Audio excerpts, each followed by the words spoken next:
साधी माणसं या मालिकेच्या आजच्या भागामध्ये आपण बघणार आहोत की सत्या आणि मीरा यांची रोमॅन्टिक डेट चालू असते.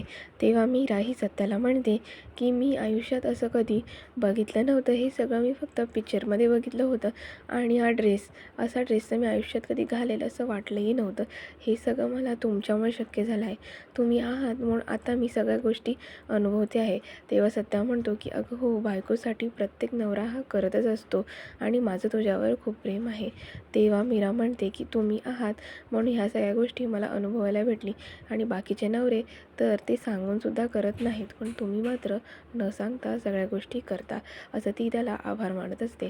त्यावर सत्या म्हणतो की हां, बाकीच्या नवऱ्यांचं तर काही माहीत नाही, पण माझं तुझ्यावर खूप प्रेम आहे म्हणून मी तुझ्यासाठी सगळं काही करतो आहे आणि इथून पुढे पण मी तुझ्यासाठी सगळं काही करत राहणार आहे. तेव्हा मीरा म्हणते चालेल, ठीक आहे, थँक्यू. ती त्याला त्याचे आभार मानत असते आणि सत्या मात्र तिच्याशी खूप प्रेमाने वागत असतो आणि तिला खूप जवळ घेत असतो आणि तिला बोलतो, तू काही घाबरू नको, मी आहे ना, मी तुला जगाच्या पाठीवर सगळी सुख देईल, असं तो तिला लाडाने बोलत असतो आणि तिला तो जवळ घेत असतो. आणि इकडे निरुपमा मात्र खूप घाबरलेली असते आणि ती झोपायचा प्रयत्न करत असते, पण तिला काही झोप येतच नसते.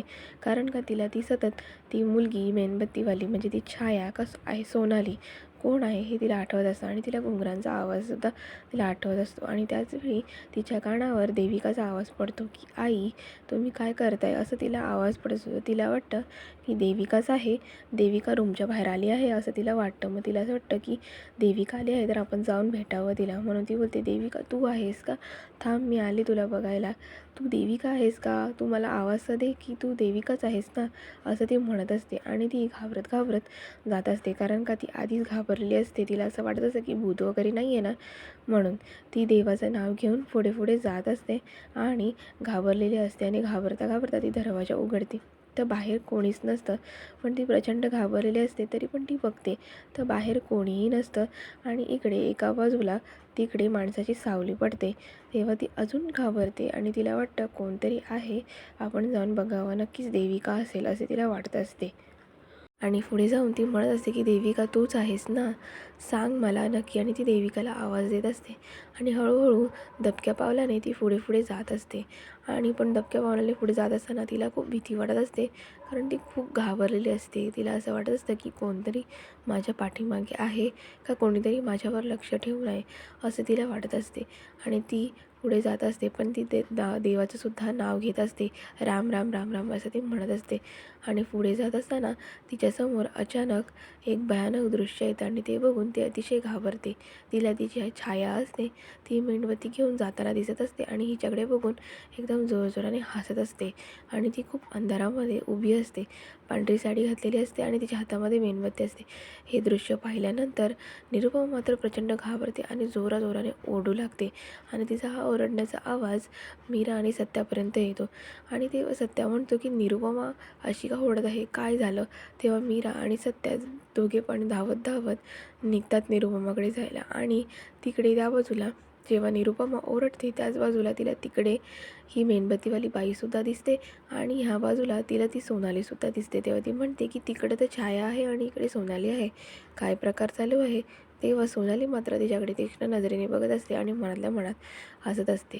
आणि हा सगळा झालेला प्रकार बघून निरुपमाला मात्र चक्कर येते, कारण तिला हे सगळं सहनच होत नाही. ती एकदम बेशुद्ध पडून जाते आणि तिला असं बेशुद्ध पडलेलं बघून सत्या मात्र खूप घाबरतो. सत्या तिला उठवायचा प्रयत्न करत असतो, पण ती उठत नसते. तेव्हा मीरा तिथलं पाणी घेते आणि निरुपमाच्या डोक्यावर टाकत असते. नंतर जास्त पाणी शिंपडूनसुद्धा तिला काही शुद्ध येत नसते आणि त्यानंतर हळूहळू तिला शुद्ध येऊ लागते. त्यानंतर तिला हळूहळू शुद्ध आल्यानंतर ती खूप घाबरलेली असते आणि तिथे सगळेच जण उपस्थित झालेले असतात, म्हणजे सुधाकर, देविका, पंकज, रवी, रिया असे सगळेच. त्यावर मीरासुद्धा म्हणते की आई, तुम्हाला काय झालं हे तर सांगा, तुम्ही किती जोरात किंचाळलात ते तर सांगा, काय झालं. त्यावर सत्या म्हणतो की हां, तू एवढ्या जोरात किंचाळलीस का बाहेरपर्यंत आवाज आला. त्यानंतर निरुपमा त्याला मिठी मारते आणि त्याला म्हणते की अरे, मला ना खूप भीती वाटत आहे, मला ती जी कॅन्डलवाली बाई आहे ना ती दिसली होतीच, म्हणजे की छाया आहे ना ती दिसली होती आणि त्याच्यानंतर ना मला परत माझ्या पाठीमागे सोनालीसुद्धा दिसली. तेव्हा निरुपमा म्हणत आहे की काय चालले आहे, काय माहीतच नाही पडत आहे, कोण आहे ती, भूत तर नसेल ना आणि ती आपल्या जीवावर तर नाही आहे ना, असं ती घाबरत घाबरत म्हणत असते. आणि त्याचवेळी तिला ते पाणीसुद्धा प्यायला देतात आणि इकडे सुधाकर मात्र म्हणत असतो की अगं तुला भास होत आहे, तू सतत तिचा विचार करतेस त्यामुळे होत आहे. त्यावर निरुपमा म्हणते की नाही, मला भास नाही होत आहे, मला जे दिसलं ते खरंच होतं. ती बाई माझ्याकडे बघून जोराजोराने हसत होती, म्हणजे ती जी छाया होती ना ती हातामध्ये मेणबत्ती घेऊन माझ्याकडे बघून जोरजोरात हसत होती. ती असं बोलल्यानंतर सत्या मात्र खूप विचारात पडतो की आई असं का बोलत आहे. त्याच्यानंतर निरुपमा मात्र बोलत असते की हो, मला ती खरंच दिसली आहे, माझ्या बोलण्यावर विश्वास ठेवा, मला देविकाचा आवाज आला म्हणून मी बाहेर गेली. तेव्हा सुधाकर म्हणतो की तुला मी झोपायला सांगितलं होतं ना, तर तू झोपली का नाहीस, तू बाहेर जाऊन काय करत होतीस. तेव्हा निरुपमा म्हणते की मला ना देविकाचा आवाज आला की आई आई म्हणून देविका आली आहे असे मला वाटले, म्हणून मी बाहेर गेली. बाहेर बघते तर काय, बाहेर कोणीच नाही आणि ही मेणबत्ती घेऊन माझ्याकडे जोरात बघून हसत असते. असं बोलल्यानंतर पंकजला मात्र टेन्शन येतं आणि पंकजचं तोंड एकदम बघण्यासारखं असतं आणि बाकी सगळेजण आईला समजवत असतात आणि बोलतात की असं काही नाही आहे, तू डोक्यातून विचार काढ आणि इथून चल. पण निरुपमा खूप घाबरलेली असते, तिला काय करू असे सुचत नसते. तेव्हा तिला सगळे घरातले तिला प्रेमाने घेऊन जात असतात की तू घाबरू नको, आम्ही आहोत ना, तू टेन्शन घेऊ नको, असं काहीच नाही आहे. आणि हा झालेला सगळा प्रकार सत्याला मात्र वेगळंच काहीतरी वाटत असतं. सत्या बोलत असतो की काय चाललं आहे असं त्याला वाटत असतं. दुसऱ्या दिवशी सकाळी सगळेजण नाश्ता करायला खाली गेलेले असतात आणि त्याचवेळी तिथे सगळेच जण खूप छान तयार झालेले असतात. म्हणजेच देविका, पंकज हे दोघंसुद्धा खूप छान तयार झालेले असतात आणि ते खूप एन्जॉय करत असतात, कारण का त्यांच्या मनासारखी ही ट्रिप झालेली असते आणि त्यांना खूप हॅपी वाटत असतं. आणि त्याचवेळी पंकजसुद्धा खूप खुश असतो. तो मनातल्या मनात म्हणत असतो किती वाव, किती छान सगळ्या गोष्टी आहेत. आणि सत्या पण इथे छान तयार झालेला असतो आणि ते लोक सगळेच जण नाश्त्याची वाट बघत असतात. आणि इथे मीरा सुद्धा छान तयार झाली असते आणि निरुपमा तर काय भारीच तयार झाली असते आणि सुधाकर तर असे तयार झाला असतो की जसं काही यंग कोणतरी मुलगा आहे असा तो तयार झाला असतो. आणि त्याच वेळी ते लोक नाश्त्याची वाट बघत असतात. तेव्हा निरुपमा ही सांगत असते की मला कसा नाश्ता हवा आहे आणि ती मुलगी जेव्हा सगळ्यांना विचारते की तुम्हाला कसा नाश्ता हवा आहे, तेव्हा सगळेजण आपापलं जसं पाहिजे तसं सांगत असतात. आणि त्याचबरोबर सत्याची जेव्हा वेळ येते तेव्हा सत्या तिला सांगतो की इकडे वडापाव आहे का. असं बोलल्यानंतर सगळेजण आश्चर्याने बघत असतात आणि हसत असतात, पण रिया आणि रवी मात्र त्याच्याकडे खूप मायेने बघत असतात. तेव्हा सत्या म्हणतो की इथे तर वडापाव भेटला असता बरं झालं असतं, पण इथे एवढं पॉश आहे तर काहीतरी चांगलं मागवावं लागेल. असं बोलल्यानंतर सगळेजण मात्र त्याच्यावर हसत असतात. आणि इकडे पंकज तर त्याला म्हणत असतो की अरे तुला जिथे जातोस तिथे तुला लाज काढायची सवय आहे का. असं बोलल्यानंतर निरुपमाला मात्र खूप आनंद वाटतो आणि ती खूप हसू लागते, कारण तिला सत्या काही फारसा आवडत नसतो. त्यावर सत्या म्हणतो की अरे बापरे, आता इथे तर सगळेजण पॉशसारखे आहेत तर काहीतरी पॉश मागवावं लागेल, असं तो बोलत असतो. पण नवऱ्याचा झालेला हा अपमान हा मीराला काही आवडत नसतो, तिला मनातल्या मनात खूप वाईट वाटत असतं. तेव्हा सत्या म्हणतो की तुमच्याकडे कॉफी आहे का, मला कॉफी चालेल. त्याच्यानंतर ती मुलगी म्हणते की कॉफी, तुम्हाला कुठली कॉफी हवी आहे ते सांगा, कॉफीमध्ये सुद्धा प्रकार आहेत. मग ती कॉफीचे प्रकार सांगू लागते. तेव्हा निरुपमा म्हणते की घे तुला त्यातली कुठली पाहिजे ती. तेव्हा तो सांगतो तिला. त्याच्यानंतर पंकज म्हणतो की तू कधी ही कॉफी पियाला तरी आहेस का, की तू ह्या कॉफीची ऑर्डर देत आहेस, ठीक आहे चालेल घे घे, असं बोलून तो सांगतो. त्याच्यानंतर रिया आणि रवी मात्र खूप दुःखी असतात, कारण त्यांना ह्या दोघांचा झालेला अपमान हा बघवत नसतो. तेव्हा मीरा ही त्यांना म्हणते की हां, ह्यांनी जी सांगितली आहे ना तीच कॉफी मला पण द्या. तेव्हा ती मुलगी ह्या सगळ्यांच्या ऑर्डर्स आहे ना लिहून घेत असते आणि त्यांना कन्फर्म करत असते. त्यानंतर ती निघून जाते. आणि इकडे देविकाला तर ती काय बोलत आहे असे स्वतःलाच भान नसत असते. ती पंकजला म्हणत असते की अरे ह्यांनी काय मागवलं आहे, ह्यांना तरी समजत आहे का. आणि ते लोक तिची थट्टा करत असतात. तेव्हा देविका म्हणते की ही किती मीरा चीप आहे, असे कोण कपडे घालतं का कधी, आपण कुठे आलो आहोत, काय करत आहोत, ह्याचं तिला जरा पण भान नसतं, असं ती बोलत असते. आणि ती मीराने त्याचा खूप अपमान करत असते. आणि त्याचवेळी रिया म्हणते की चला आपण सेल्फी काढूया, आणि मग नंतर सेल्फी काढते. खूप छान हॅपी मूडमध्ये सगळेजण असतात. मीरासुद्धा खूप खुश असते, तिला काही माहीतच नसतं की तिचा पुढे जाऊन हे लोक असे अपमान करणार आहेत. आणि त्याच्यानंतर फोटो वगैरे काढून झाल्यानंतर सुधाकरून म्हणतो कधी नाश्ता येत आहे, खूप भूक लागली आहे. आणि तो पण खूप आनंदी असतो आणि फोटो काढल्यामुळे तर त्याला खूप अजून हॅपी वाटत असतं. आणि त्याचवेळी सगळेजण हे नाश्ता कधी येतील ह्याची वाट बघत असतात आणि त्यांना खूप भूकसुद्धा लागलेली असते. आणि तिकडे मात्र लगेच नाश्तासुद्धा येतो आणि ते सगळेजण नाश्ता घेऊन येतात. तेव्हा निरुपमा जोरात बोलते, चला आपला नाश्ता आला आहे, आता आपण नाश्ता करून घेऊया. आणि ती जी नाश्ता घेऊन आलेली सगळं स्टाफ असतो ते सगळ्यांना नाश्ता सर्व करत असतात. प्रत्येकाला ज्याने जे ऑर्डर केलं आहे ते देत असतात. आणि तेव्हा सत्या आणि मीराने मात्र फक्त अमेरिकन ती काढो कॉफी मागवलेली असते ते लोक पियायला जातात, पण ती मात्र खूप कडू असते हे त्यांना काही माहीतच नसतं. आणि रिया आणि रवीने मात्र चिकन सँडविच वगैरे असं काही छान असं मागवलेलं असतं. आणि सुधाकर आणि निरुपमाने तर चीजचं सँडविच मागवलं असतं. ते दोघं पण एकदम आनंदाने खात असतात. आणि निरुपमा तर खूप खुश असते, कारण का तिला असं एन्जॉय करायला कधी भेटलं नसतं. आणि पंकज आणि देविकाने तर पास्ता वगैरे असं काही छान इटालियन फूड मागवलेलं असतं. आणि इकडे सत्या आणि मीराने कॉफी मागवलेली असते तर ती खूप कडू असते. तर सत्या आणि मीरा हे दोघंसुद्धा पितात तेव्हा त्यांनी खूप कडू लागते. तेव्हा ती कॉफी पूर्ण थुकून टाकतात आणि ते म्हणतात की किती घाणेरडी कॉफी आहे. त्याच्यानंतर त्यांना खूप तोंडामध्ये कसं तरी होतं, कारण त्यांना असं वाटलं नव्हतं की ही कॉफी अशी असेल. त्यांना वाटलं होतं की गोड मस्त छान कॉफी असेल. तेव्हा देविका म्हणते की तुम्ही आयुष्यामध्ये अशी कॉफी कधी प्यायला होतात का, की तुम्हाला हे समजतसुद्धा नाही. तेव्हा पंकज म्हणतो की हां, त्यांना वाटलं खूप छान आहे, त्यांना प्रत्येक ठिकाणी लाज काढायची सवय आहे. आणि तेव्हा देविका ही मीराला टोचून टोचून बोलू लागते, तिच्या कपड्याबद्दल बोलू लागते, ती काय करते तिच्याबद्दल बोलू लागते. तेव्हा रिया आणि रवीला मात्र खूप वाईट वाटत असतं की त्यांनी असं नाही बोललं पाहिजे असं त्यांना वाटत असतं. तेव्हा मीरा मात्र सगळं शांतपणे ऐकत असते आणि मीराला ह्या गोष्टीचं वाईटसुद्धा वाटत असतं की हे लोक असे का बोलत आहेत, आपल्या नवऱ्याला का दोष देत आहे. आणि सत्या मात्र इथे शांतपणे सगळं ऐकत असतो. त्यावर मीरा म्हणते की तुम्हाला हसायची काही गरज नाही आहे, आम्हाला ह्या सगळ्या गोष्टी माहीत नाही आहे तर माहीत नाही आहे, ह्याच्यामध्ये एवढं मोठं काहीच नाही आहे, तुम्हाला माहिती असून तुम्ही काही सांगितलं नाही. आणि तेव्हा ती ड्रेसवरून पण मीराला खूप बोललेली असते. ती म्हणत असते की हां, तू असे चीप ड्रेस घाललेस असं कधी वाटलं नव्हतं, आपण आलोय कुठे आणि तू घालतेस काय. तेव्हा मीरा म्हणते की अगं, मला माझ्या नवऱ्याच्या कमाईने मला तो ड्रेस दिला आहे तर तो माझ्यासाठी खूप खास आहे. तुझ्यासाठी तो खूप विचित्र असेल पण माझ्यासाठी तो खास आहे, कारण का माझ्या नवऱ्याने तो कमवून दिला आहे, तुला तर साधा रुमालसुद्धा दिला नसेल. असे बोलल्यानंतर सुधाकरला मात्र बरं वाटतं की ती असं बरोबर बोलत आहे असं त्याला वाटत असतं. आणि इकडे सत्याला पण आनंद होत असतो की आपली बायको आपली बाजू मांडत आहे. तो त्यांच्याकडे बघत असतो. तेव्हा मीरा म्हणते की तुम्हाला माहीत असूनसुद्धा तुम्ही सांगितलं नाही, हा तुम्ही एवढा खोटेपणा केला. आणि राहिला प्रश्न तर माझ्या ड्रेसचा, तर तो माझ्या नवऱ्याने मला विकत घेतला आहे त्याच्या कमाईने. तुझा नवरा तर काही कमवत नाही ना, त्यामुळे तू गप्प बस. आणि त्यानंतर मीरा ही त्या मुलीला सांगते की तुमच्याकडे मसालावाला चहा भेटेल का, तर तो आमच्यासाठी सांगा आणि त्यासोबत बिस्किटसुद्धा सांगा. आणि हे सगळं ना आमच्या रूममध्येच तुम्ही पाठवा, तिथेच पाठवून द्या, आम्ही तिथेच नाश्ता वगैरे करू, असं ती त्या मुलीला सांगत असते. आणि ती खूप एकदम छानपणे त्या मुलीला सगळं समजावून सांगत असते आणि ती खूप आनंदी असते, कारण का तिने तिच्या नवऱ्याची बाजू घेतली असते. आणि तेव्हा पंकज हा तिच्याकडे बघत असतो आणि तो दुःखीसुद्धा झालेला असतो, कारण का ती जे बोलली असते ते बरोबर असतं. त्यानंतर ती मुलगी तिथून निघून जाते आणि त्यानंतर मीरा ही सत्याला म्हणते की आपण आपल्या रूममध्येच जाऊया, इथे काही आपल्याला बसायची गरज नाही, कारण का हे लोक जरा वेगळेच आहेत. आणि ते लोक खूप जोराजोराने त्यांच्यावर हसत असतात, कारण का त्यांची फजिती झाली असते ना, त्यामुळे. आणि मग मीरा आणि सत्या आपल्या रूममध्ये निघून जायला निघतात. तेव्हा रिया आणि रवी म्हणतात की तुम्हाला त्यांना वाईट बोलल्याशिवाय दिवस जात नाही का, तुम्हाला त्यांच्या असंच बोलावं लागतं का. त्या निरुपमा म्हणते की नाही, जाऊ दे, ते लोक ना तसेच आहेत, त्यांच्याकडे लक्ष द्यायची काही गरज नाही. तेव्हा रिया आणि रवीला खूप वाईट वाटतं की सगळेच जण कसे काय त्यांच्या विरोधात उभे राहू शकतात.